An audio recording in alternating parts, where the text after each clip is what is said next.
Olá, meninas, tudo bem? É, Sejam bem-vindas ao Vivendo. É um prazer enorme compartilhar essas informações, conteúdos com pessoas do Brasil inteiro.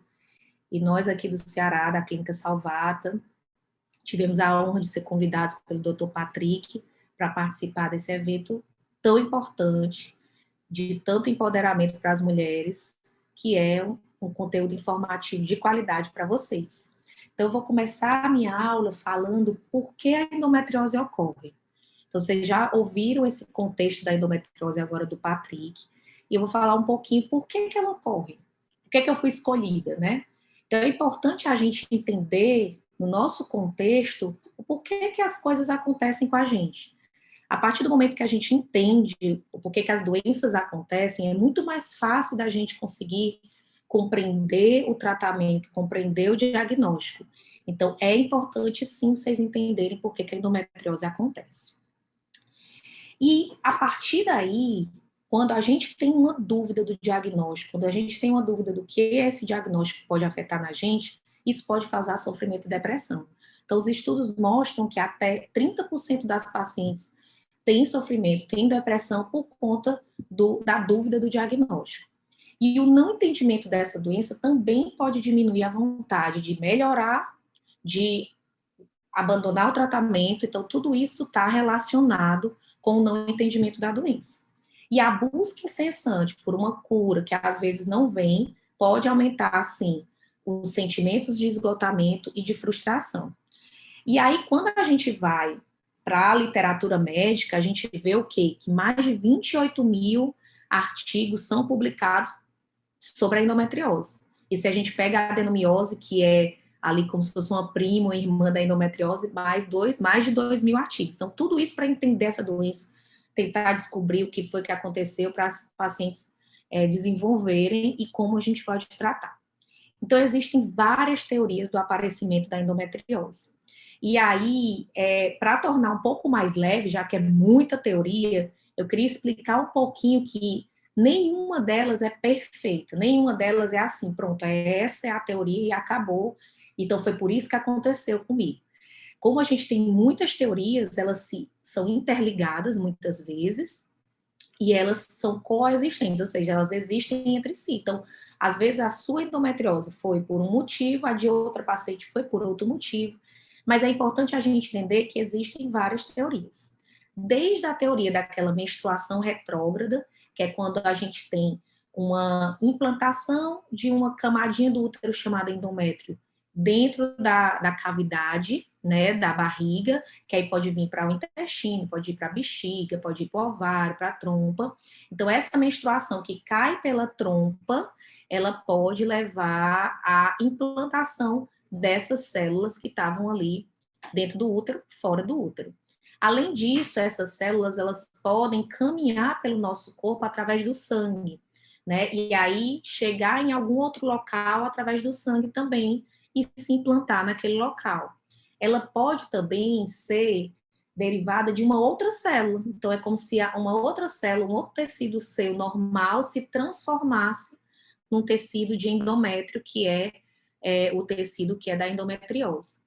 Além disso, também tem as alterações genéticas, tem as alterações imunológicas. Então, todo esse conjunto de fatores é que levam a gente a ter o desenvolvimento da endometriose.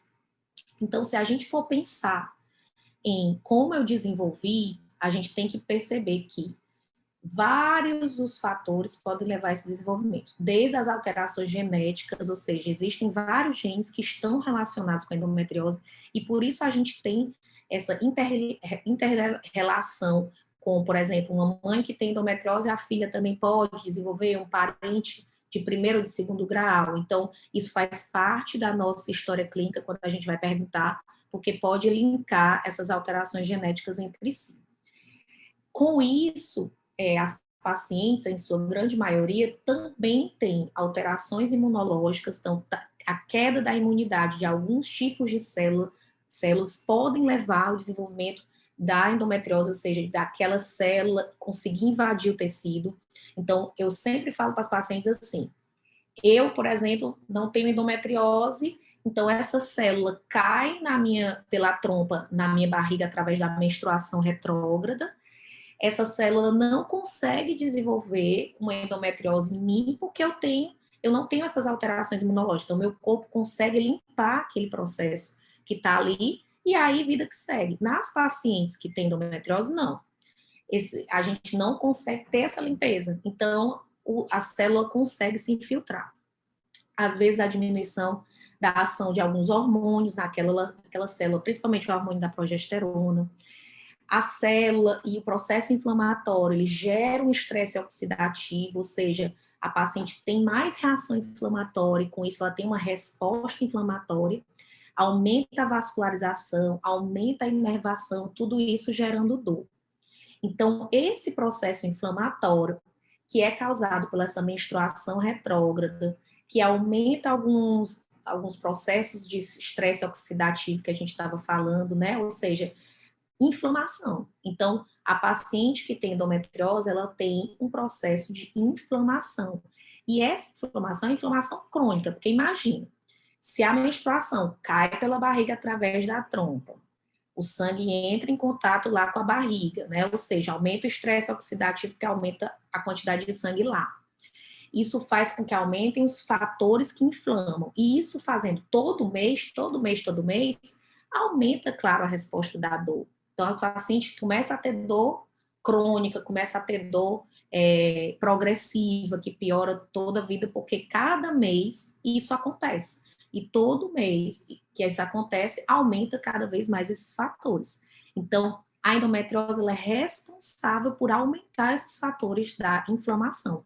Esse tecido que não era para estar lá, ele começa a causar esse estrago no nosso corpo. Então, ele começa a causar diminuição de fator, que teoricamente curaria aquele processo inflamatório. Então, a mulher da endometriose, ela diminui esses fatores e ela aumenta os fatores inflamatórios, com isso ela aumenta a resposta da dor nos nervos. E aí faz a dor crônica. Então, é essa a história da endometriose, que pode surgir desde o nascimento até a fase da menopausa e pós-menopausa. Claro, a maioria das pacientes tem o desenvolvimento nesse período, ali depois da menarca, né, que é a primeira menstruação. Mas tem algumas pacientes que não, que desenvolvem um pouco depois. Quando a gente vai pensar nessa suscetibilidade genética, ou seja, a paciente ter aqueles genes que vai desenvolver a endometriose, o início do desenvolvimento da endometriose pode começar, inclusive, na fase fetal. Claro, não é o principal, mas a gente tem que saber que a gente pode ter essa predisposição e pode começar ali. A grande maioria das pacientes tem o desenvolvimento logo depois da primeira menstruação, que é quando esse endométrio começa a sair do útero através da menstruação e começa a infiltrar os tecidos, caso as pacientes tenham essas alterações genéticas e imunológicas que eu acabei de falar com vocês. Algumas pacientes podem ter o desenvolvimento antes, porque tem aquela transformação da célula que não era de endométrio para uma célula que é de endométrio, e com isso também ter o desenvolvimento da endometriose. Existem alguns fatores de risco que podem levar ao desenvolvimento da endometriose, que são desde antes do nascimento até a fase da vida adulta.